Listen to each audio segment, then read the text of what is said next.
कैसे हैं दोस्तों। मेरा नाम साकिब हुसैन है और आप देख रहे हैं नर्सिंग फाइल्स।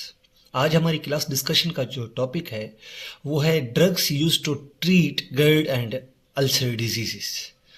वो ड्रग्स जो आपके गर्ड और अल्सर डिजीजेस को ट्रीट करने के लिए काम आती हैं, आज हम उन ड्रग्स के बारे में डिस्कस करेंगे और उन ड्रग्स की एक बेसिक स्पेसिफिक क्लास का, जिस क्लास को हम नाम देते हैं हिस्टामिन 2 यानी H2 रिसेप्टर एंटागोनिस्ट्स। तो आए डिस्कस करते हैं। अच्छा, drugs use to treat GERD and ulcer disease में हमारे पास वो ड्रग्स आती हैं जो बेसिकली गर्ड और अल्सर डिजीज़ में जो सिक्रीशंस हो रही होती हैं उनको डिक्रीज करके हीलिंग करवाती हैं और उस सिक्रीशन को जो है वो मिनिमम हद तक डिक्रीज कर देती हैं। तो ये ड्रग काम कैसे करती हैं? इन ड्रग काम करने का बेसिकली 3 तरीका होता है। Decreasing GI secretory activity, number 2 blocking the action of GI secretions, and number 3 एक प्रोटेक्टिव कवरिंग जो है वो जीआई लाइनिंग के ऊपर ये जो है वो फॉर्म करती हैं, जो क्या करती है, prevent erosion from GI secretions. तो इन ड्रग्स की बेसिकली कुछ क्लासेस हैं जो आपकी इन दोनों डिजीजेस को ट्रीट करने के लिए आती हैं, गर्ड को और आपके पेप्टिक अल्सर डिजीज को। सबसे पहले हमारे पास जो नाम आता है मशहूर ड्रग्स का वो है हिस्टामिन 2 यानी कि H2 रिसेप्टर एंटागोनिस्ट, जो कि आज हमारा टॉपिक भी है जिसे हम आज डिस्कस करेंगे। उसके बाद आता है आपका प्रोटॉन पंप इनिबिटर्स, जिसे हम PPIs के नाम से जानते हैं, GI प्रोटेक्टेंट्स एंड प्रोस्टाग्लैंडिन्स। तो आए हम डिस्कस करते हैं अपने पहले टॉपिक H2 रिसेप्टर एंटागोनिस्ट्स को। तो सबसे पहले हमें H2 रिसेप्टर एंटागोनिस्ट को डिस्कस करने से पहले हमें ये पता होना चाहिए कि ये रिसेप्टर्स बेसिकली कहाँ कहाँ पाए जाते हैं।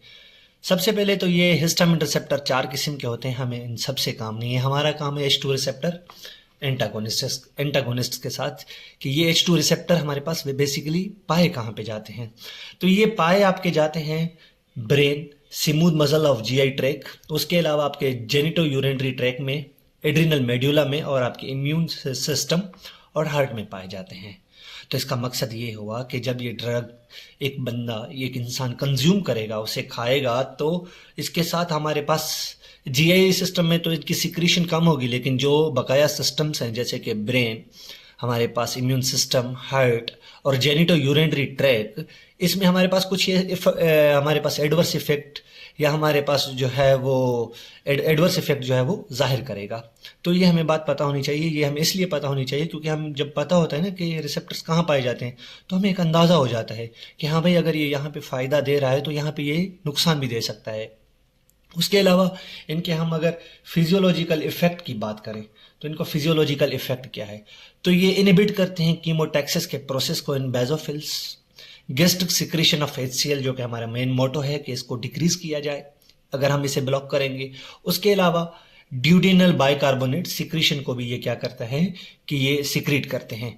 तो एंटागोनिस्ट का मतलब क्या है कि यानी कि ये इसे ब्लॉक करता है। 2 टर्म्स हमारे पास यूज होती हैं हमारे हमेशा, एक होती है अगोनिस्ट, ठीक है। अगोनिस्ट का मतलब ये होता है कि ये इसे प्रमोट करेंगे। एंटागोनिस्ट का मतलब ये होता है हमारे पास कि ये इसे ब्लॉक करेंगे। तो हमारे पास H2 रिसेप्टर एंटागोनिस्ट है, इसका मकसद ये हुआ कि ये जो भी ड्रग्स होंगी ये इनकी सिक्रीशन, इनके फंक्शन को क्या करेंगी, इनहिबिट करेंगी। उसके बाद हम ये डिस्कस कर लें कि बेसिकली गर्ड, गैस्ट्रोइसोफेगल रिफ्लेक्स डिजीज होती कैसे है, हम कहते किसे हैं। तो मैकेनिज्म ऑफ डेवलपमेंट ऑफ अगर हम गर्ड देखें तो यहाँ पर आपको एक हेल्दी इंसान का स्टमक दिखाया गया है कि इसमें जो भी एसिड है हमारे पास, जो भी इंजाइम्स हैं हमारे पास, वो बेसिकली आपकी स्टमक की लाइनिंग के अंदर मौजूद हैं। जिस इंसान को गर्ड होता है हमारे पास, उसमें क्या होता है कि जो आपका गैस्ट्रिक कंटेंट होता है ये आपके इस स्फेंटर मसल को क्रॉस करके ऊपर की तरफ आना शुरू कर देता है। अब जैसे ही ये लोअर, इसमें हमारे पास एक अपर स्फेंटर होता है, एक लोअर स्फेंटर होता है, तो जैसे ही ये आपके लोअर इसोफेगल स्फेंटर को क्रॉस करेगा तो ये क्या करेगा कि जो आपका इसोफेगस है उसकी तरफ आगे बढ़ना शुरू हो जाएगा। अगर ये कंटिन्यूअसली ऐसे होता रहा तो इससे क्या होगा कि हमारे पास इरोजन होगी, इन्फेक्शन फैलेगा, जख्म होगा उस इंसान को, तो क्या होगा, पेप्टिक अल्सर की डिजीज होगी। ठीक हो गया। तो इसी तरह से हमारे पास एक डेवलपमेंट ऑफ गर्ड होती है, तो हमें इस चीज को नहीं होने देना। अब नहीं होने देना तो क्या करना है, हमें इस गैस्ट्रिक सिक्रीशन को बंद करना है। वो किस तरह से करेंगे, H2 रिसेप्टर एंटागोनिस्ट की मदद से करेंगे। उसके अलावा अगर हम मैनिफेस्टेशन ऑफ GERD को देखें, हमने GERD को डिस्कस कर लिया तो इसकी मैनिफेस्टेशंस भी देख लेते हैं। इसकी मैनिफेस्टेशंस को हमने 3 चीज़ों में डिवाइड किया हुआ है। माउथ यानी वॉमिट आएगी, डैमेज टीथ होंगे, सोर और बिटर टेस्ट इन माउथ होगा, बदबूदार बू आएगी, बैड ब्रेथ होगी। एसोफिगल में हमारे पास क्या होगा, एसोफिगल स्ट्रक्चर्स होंगे। एडिनोकार्सिनोमा भी हो सकता है, कैंसर भी हो सकता है इसोफेगस का, और मेजर कॉज इसका क्या होता है, GERD होता है। हार्ट बर्न होगा पेशेंट को, ulcer, chest pain, difficulty in swallowing, ear, nose और थ्रोट में भी हमें मैनिफेस्टेशंस नजर आएंगी। Chronic cough, laryngitis, otitis media, sinusitis, rhinitis, ये हमारे पास क्या है, मैनिफेस्टेशंस हैं GERD की। उसके साथ साथ हम अभी अपने मेजर टॉपिक जो हमारे पास H2 रिसेप्टर एंटागोनिस्ट है, इसको डिस्कस करने जा रहे हैं। तो H2 रिसेप्टर एंटागोनिस्ट हमारे पास क्या करते हैं कि ये आपके ब्लॉक करते हैं रिलीज ऑफ HCl को, यानी कि हाइड्रोक्लोरिक एसिड को।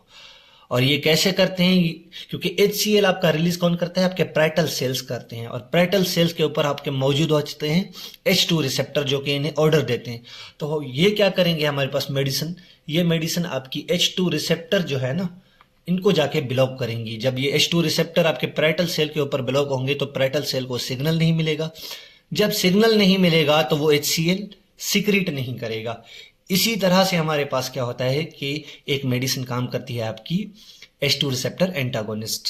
इसमें हमारे पास मुख्तलिफ किस्म की ड्रग्स आ जाती हैं। सिमिटाडीन आ जाती है, रेनिटाडीन आ जाती है जो कि अभी बंद हो चुकी है, फेमोटिडीन आ जाती है और निज़ेटाडीन आ जाती है। सिमिटाडीन को हम पर ओरल, मुंह के थ्रू, IV और IM के थ्रू भी दे सकते हैं। रेनिटाडीन को हम पर ओरल, IV और IM के थ्रू भी देते हैं।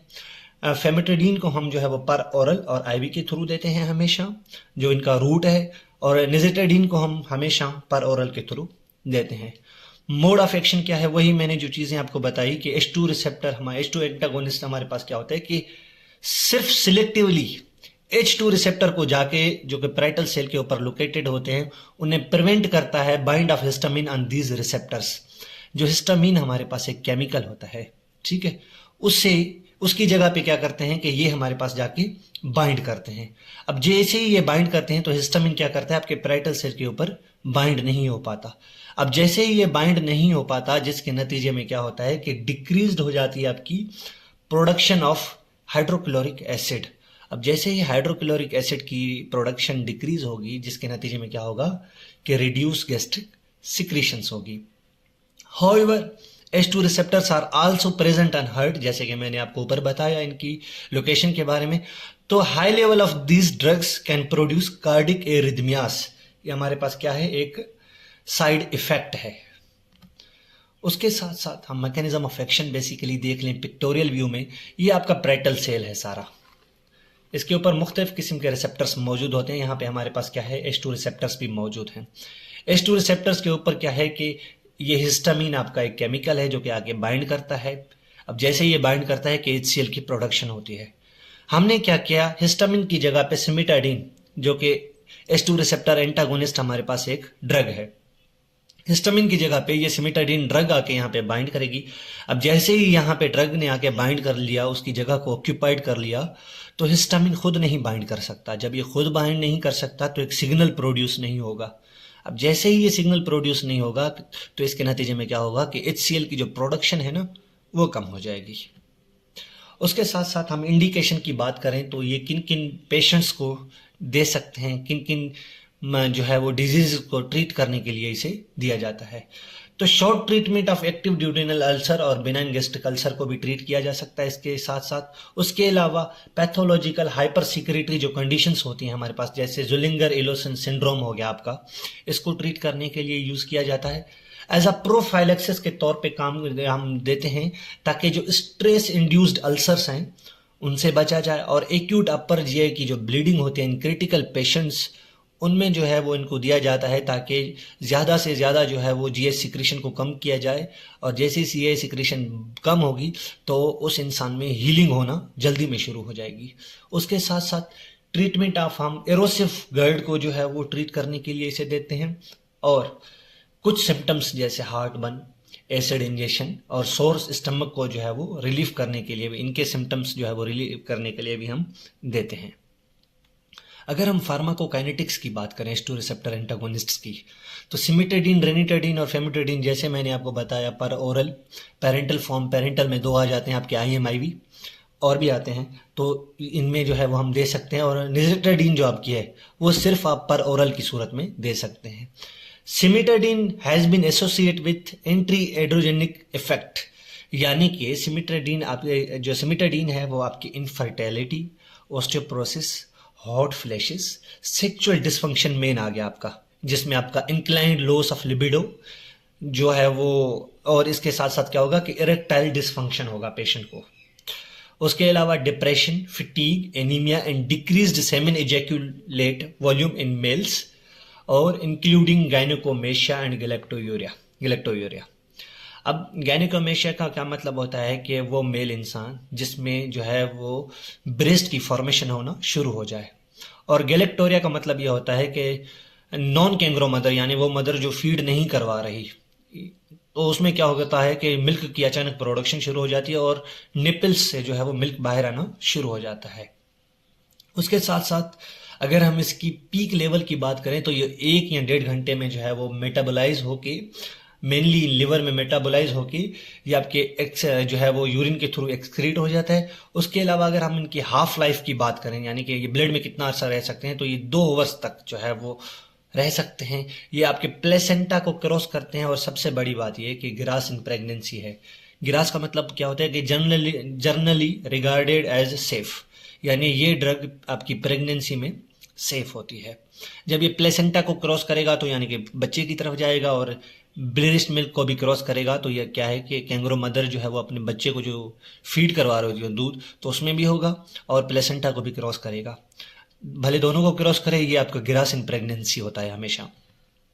उसके अलावा अगर हम इनके साइड इफेक्ट की बात करें, जो कि मेजर आपका नर्सिंग कंसंट्रेशन में आता है, CNS में, क्योंकि ये ब्रेन में मौजूद होता है तो वहाँ पे ये कुछ साइड इफेक्ट दिखाएगा, डिजीनेस, उसके अलावा सोलमिनेस, कन्फ्यूजन, हेडेक या हेलुसिनेशंस वगैरह हो सकते हैं। स्किन में आपके प्यूराइटिस, रैशेस, कार्डियोवेस्कुलर में आपकी हाइपोटेंशन, कार्डिक एरिथमियाज आपका बहुत अहम है, गैस्ट्रोइंटेस्टिनल में आपकी diarrhoea, constipation, decreased gastric acid, pulmonary की अगर हम बात करें तो एस्पायरेशन, निमोनिया होता है, सेक्चुअल आपका बहुत अहम है, जिसमें आपका क्या होता है कि डिक्रीज्ड लिबिडो या इम्पोर्टेंस का मतलब क्या होता है, इरेक्टाइल डिसफंक्शन दूसरे लफ्जों में। प्रोलोंग्ड अगर इसका यूज करें, ज्यादा 2 साल से ज्यादा यूज कर लिया जाए, 2 साल याद रखिएगा, तो उसमें क्या होता है कि विटामिन B12 की डेफिशिएंसी होती है, क्योंकि ये हमारे पास एब्जॉर्ब वहीं से हो रहा होता है। सिमिटाडीन की अगर हम बेसिक सिमिटाडीन की बात करें तो ये एंटी एड्रेनोजेनिक इफेक्ट शो करता है, यानी कि गायनेकोमेशिया, गैलेक्टोरिया, ये दोनों मैंने आपको पीछे समझाई, ये इनके साइड इफेक्ट हैं। फेमिटाडीन की अगर हम बात करें तो सीजर्स, क्यूटी प्रोलंगेशन हमारे पास ECG में आती है। टॉक्सिक एपिडर्मल नेक्रोलाइसिस, बहुत ही खतरनाक किस्म की आपकी जो है वो स्किन की डिजीज होती है एज अ साइड इफेक्ट, इसको हम एडवर्स इफेक्ट में भी गिन सकते हैं। तो इसमें क्या होता है कि जो आपकी स्किन हो रही होती है वो बेसिकली उतर रही होती है। स्टीवन जॉनसन सिंड्रोम भी उस पेशेंट को हो सकता है। ये क्या है आपके साइड इफेक्ट्स। एडवर्स इफेक्ट की अगर हम बात करें तो एडवर्स इफेक्ट कॉमनली एसोसिएट होते हैं आपके जो है वो एंटी H2 एंटागोनिस्ट के साथ। GI इफेक्ट ऑफ डायरिया और कॉन्स्टिपेशन हो सकता है। CNS में वही ऊपर जो डिजीनेस, हेडेक, कंफ्यूजन वगैरह हो सकता है। हेलुसिनेशन हो सकती है पेशेंट को। कार्डिक एरिथमियाज और हाइपोटेंशन हो सकती है। क्यों? क्योंकि ये आपके हमारे पास हार्ट में मौजूद होते हैं। अच्छा, कैसे देखे जाते हैं ये? जो ड्रग्स हमारे पास इंट्रावीनसली या इंट्रामस्कुलर दी जाती हैं उनमें देखी जाती हैं विथ प्रोलॉन्ग्ड यूज। गायनेकोमेशिया हमने पीछे देखा कि किस में होती है गायनेकोमेशिया हमारे पास, सिमिटाडीन में। तो more common with long term use of cimetidine and impotence हो सकती है, यानी इरेक्टाइल डिसफंक्शन। तो ये इसीलिए जो है वो क्वेश्चन के साथ यूज करते हैं। कॉन्ट्राइंडिकेशन और क्वेश्चंस की अगर हम बात करें तो प्रेगनेंसी और ब्रेस्ट फीडिंग में दी जाती है, लेकिन क्वेश्चंस के साथ दी जाती है। चिल्ड्रन अंडर 16 ईयर्स ओल्ड, इसमें भी क्वेश्चन के साथ देते हैं। एल्डरली क्लाइंट में अक्सर ये जो है वो नहीं दी जाती। सेफ साइड वाली मेडिसिन दी जाती है, जैसे PPIs हो गई। रीनल डिजीज में ये कॉन्ट्राइंडिकेटेड होती है, और अगर आप दे रहे हैं, मजबूरी है, तो डोज एडजस्टमेंट होना लाजमी है।